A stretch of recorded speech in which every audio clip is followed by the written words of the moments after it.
इंद सद्वंदियाणं तिहुमणहित मधुर विसद्वक्काणं अंतातीत गुणाणं नमो जिणाणं जित भवाणं।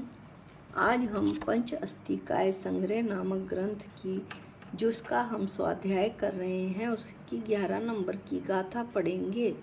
लेकिन गाथा 10 का हम थोड़ा सा रिवीजन करते हैं कि गाथा 10 में द्रव्य के 3 लक्षण बताए गए हैं। सत द्रव्य का लक्षण है, यानी सत्ता नाम का स्वरूप है वो लक्षण है, और द्रव्य लक्ष्य है। यानी कि यदि मैं अपने जीव द्रव्य पर घटाऊं तो मेरे जीव द्रव्य अस्तित्व वाला है। यदि उसमें अस्तित्व है, सत्ता वाला है, तो वह उत्पाद व द्रव्य वाला है। ये दूसरा लक्षण हुआ द्रव्य का कि वो उत्पाद व द्रव्य वाला है। मनुष्य पर्याय से मेरा मरण होता है तो वह हुआ, और द्रव्य पर्याय में उत्पन्न होता हूँ मैं तो मेरा उत्पाद हुआ, लेकिन मेरा जीव द्रव्य ध्रुव्य रहता है।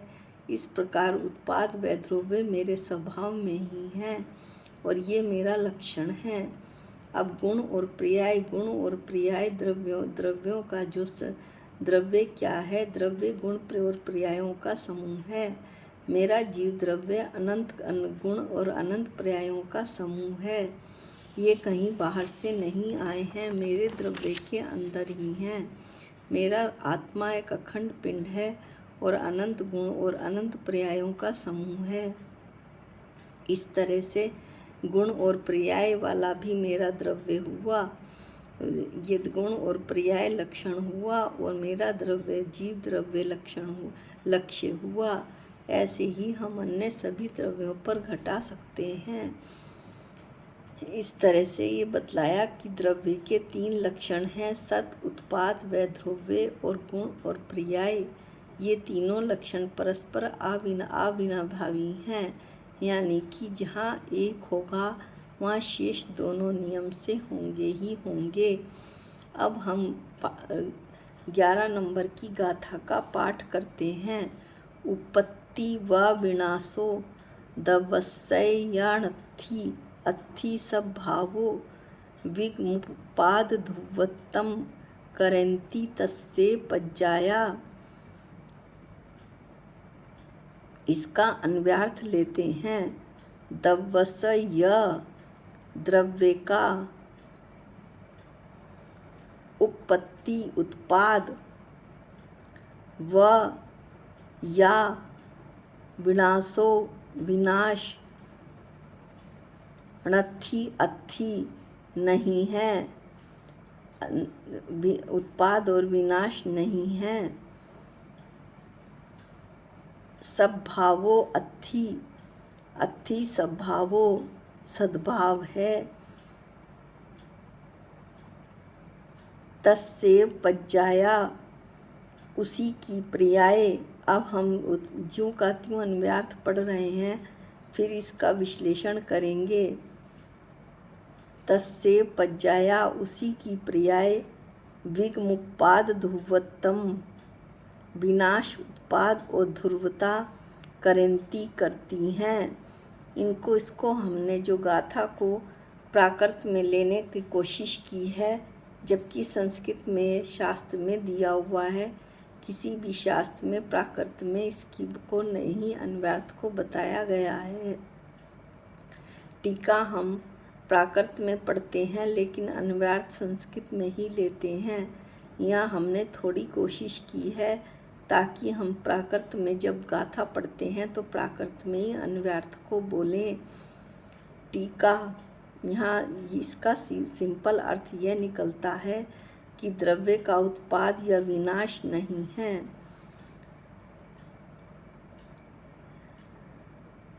सद्भाव है, इसका हमेशा उत्पाद, इसका द्रव्य का हमेशा सद्भाव रहता है, उसका उत्पाद और विनाश नहीं होता, यानी द्रव्य हमेशा रहने वाला है। द्रव्य की जो पर्याय हैं वे विनाश, उत्पाद और ध्रुवता करती हैं, यानी कि द्रव्य जो स्वयं है वो तो उसका तो सद्भाव है, वो हमेशा रहता है, लेकिन जो द्रव्य की क्रियाएं हैं वो विनाश, उत्पाद और ध्रुवता करती हैं। तो अब तक तो हमने ये देखा था कि जो ध्रुवता यानी ध्रुवे हैं, गुण हैं, वो तो जो हैं वो पर्याय नहीं है। वो गुण जो हैं वो तो सहभागी हैं, जीव के साथ सहभागी रहते हैं। लेकिन यह गुणों को भी पर्याय बता रहे हैं आचार्य। तो उसका बताने का कारण भी है। ये कारण है कि गुणों का जो कार्य होता है उसे ही पर्याय बोलते हैं। इस तरह गुण परिणामी हैं, अतः वे भी पर्याय रूप होती हैं, उन्हें पर्याय रूप कह सकते हैं। अब मान लो मैं मनुष्य हूँ और मेरे मनुष्य में मेरा जीव द्रव्य है। मान लो क्या मैं हूँ ही मनुष्य, स्त्री पर्याय में हूँ और उसमें मेरा जीव द्रव्य है। यहाँ से मेरा मरण हुआ और देव पर्याय में मेरा उत्पाद हुआ। तो जो गुण पर्याय थी, मनुष्य की जो गुण पर्याय थी, वो मनुष्य में कुछ अलग थी और देव में कुछ अलग होंगी। गुण तो दोनों में अलग अलग होंगे, लेकिन जो जीव द्रव्य है, जीव जाति का त्याग नहीं होगा। जीव द्रव्य जो है वो ध्रुव रहेगा दोनों में ही, मनुष्य में भी और देव में भी। लेकिन उसका जो गुण है, द्रव्य है, वो जो उसका है उसकी पर्याय बदल जाएगी, यानी कि मनुष्य और देव के गुण अलग अलग होंगे। अब यहाँ दो नयों द्वारा टीका में बता रहे हैं कि दो नयों द्वारा द्रव्य का लक्षण विभक्त किया गया है, अर्थात दो नयों की अपेक्षा से लक्षण के दो विभाग कर दिए गए हैं। अभी तक लक्षण का एक ही विभाग था, अब दो विभाग कर दिए गए हैं। अब ये बताते हैं कि सहवर्ती गुणों और कर्मवर्ती पर्यायों के सद्भाव रूप, अर्थात द्रव्य में जो गुणों और कर्मवर्ती सहवर्ती गुण और कर्मवर्ती पर्यायों का सद्भाव है द्रव्य, वो त्रिकाल अवस्थाई है, त्रिकाल स्थित रहने वाला है। अनादि अनंत द्रव्य के विनाश और उत्पाद, इसलिए जो जब ये त्रिकाल है, त्रिकाल स्थित रहने वाला है द्रव्य, गुणों और पर्यायों का सद्भाव रूप है और त्रिकाल स्थित रहने वाला है। फिर ये कैसे कह सकते हैं कि अनादि अनंत ये जो द्रव्य है उसके विनाश और उत्पाद उचित नहीं है? ऐसा कहना उचित नहीं है। परंतु द्रव्य का तो विनाश और उत्पाद उचित नहीं है, परंतु आचार्य कहते हैं कि उसी की यानी किसकी? द्रव्य की पर्यायों के सहवर्ती यानी गुण यानी गुण पर्यायों का ध्रुव्य होने पर भी अन्य कर्मवर्ती पर्यायों का यानी उत्पाद और व्यय का विनाश और उत्पाद होना घटित होता है। यहाँ इन्होंने लिख ही दिया कि द्रव्य की जो पर्याय हैं वो गुण को भी पर्यायों में लिया है, तो सहवर्ती यानी कि गुण जो साथ साथ रहते हैं उसका ध्रुव्य होने पर भी अन्य कर्मवर्ती पर्याय यानी जो विनाश और उत्पाद हैं उनका होना घटित होता है। द्रव्य का होना, विनाश और उत्पाद होना घटित नहीं होता, लेकिन सहवर्ती और कर्मवर्ती जो द्रव्य की सहवर्ती और कर्मवर्ती पर्याय हैं उनका विनाश और उत्पाद होना घटित होता है। द्रव्य ज्यों का त्यों रहता है, अनादि से अनंत काल तक, निगोदिया से सिद्ध तक मेरा जीव द्रव्य एक ही है, एक जैसा ही है।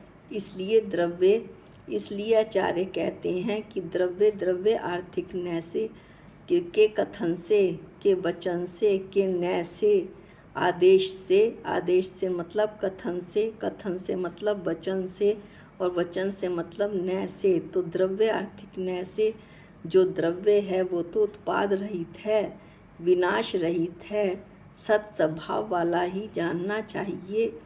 परंतु जो द्रव्य प्राय आर्थिक नय के आदेश से, कथन से, वचन से या नय से, प्राय आर्थिक नय से उत्पाद वाला तथा विनाश वाला जानना चाहिए।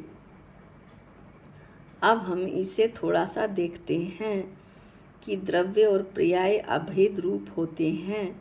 यदि पर्याय का परिणमन होगा तो द्रव्य का भी परिणमन होगा। इसलिए कहा कि द्रव्य जो है वो सब तो उत्पाद रहित है, विनाश रहित है, लेकिन उसकी पर्याय का परिणमन जरूर होता है। जैसे जीव द्रव्य, यह भी पीछे भी बताया कि जीव द्रव्य मनुष्य बनता है, जीव द्रव्य त्रियंच बनता है, जीव द्रव्य ही देव बनता है। मनुष्य के गुण अलग हैं, त्रियंच के गुण अलग हैं, देव के गुण अलग हैं। अब ये जो गुण हैं वो परिणमन कर रहे हैं, यानी कि गुण जो हैं पर्याय रूप हैं, लेकिन जीव द्रव्य अपने स्वभाव को नहीं छोड़ रहा है। वो मनुष्य में भी वही जीव द्रव्य था, त्रियंच में भी जीव द्रव्य वही है और देव में भी जीव द्रव्य वही है। इसलिए ये सत स्वभाव वाला, उत्पाद रहित और विनाश रहित है जीव द्रव्य, ऐसा यहाँ पर बतलाया है। अब हम इसे थोड़े से और दृष्टांत की सहायता से देखते हैं। जैसे मति ज्ञान है, मति ज्ञान केवल ज्ञान में परिवर्तित हुआ। मति ज्ञान जो है, मति भी ज्ञान है और केवल भी ज्ञान है, लेकिन मति ज्ञान के गुण अलग हैं और केवल ज्ञान के गुण अलग हैं। जब मति ज्ञान से केवल ज्ञान हुआ तो गुण का परिणमन हुआ, यानी कि गुण पर्याय का गुणों की गुण पर्याय हुई, और लेकिन जो ज्ञान गुण था वो यहाँ पे ध्रुव रहा। मति ज्ञान भी जो है ज्ञान है और केवल ज्ञान भी ज्ञान है, इसलिए जो ज्ञान गुण है वो तो ध्रुव रहा, लेकिन जो गुण की पर्याय हैं उनका परिणमन हो रहा है। गुणों का जो कार्य है उसका परिणमन हो रहा है, गुणों का कार्य बदल रहा है। मति ज्ञान में कुछ और कार्य था और केवल ज्ञान में कुछ और कार्य है। अब एक और ये दृष्टांत है, दाष्टांत नहीं है। मान लो आम है, आम अभी खट्टा है तो उसमें खट्टा रस है, खट्टे रस से वो मीठे रस में परिवर्तित हुआ। जब वो खट्टे रस से मीठे रस में परिवर्तित हुआ तो जो उसका रस गुण है वो ध्रुव रहता है। रस गुण तो उसमें खट्टे आम में भी वही था। रस गुण तो स्पर्श, रस, गंध, वर्ण, ये पुद्गल के गुण हैं, मूलभूत गुण हैं। तो गुण जो है वो तो ध्रुव रहा, लेकिन गुण की जो पर्याय थी खट्टे से मीठा हो गई। इस तरह गुण की पर्याय बदलती हैं।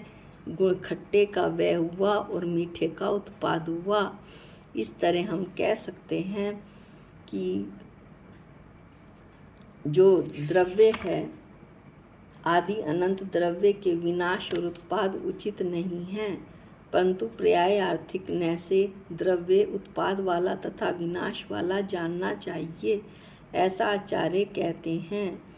यह सब निर्दोष है और ये भी कहते हैं कि ये सब बातें जो बताई गई हैं वो निर्दोष हैं, बिना बाधा के हैं, बिना किसी विरोध के हैं, क्योंकि द्रव्य और पर्यायों का अभेदपना है।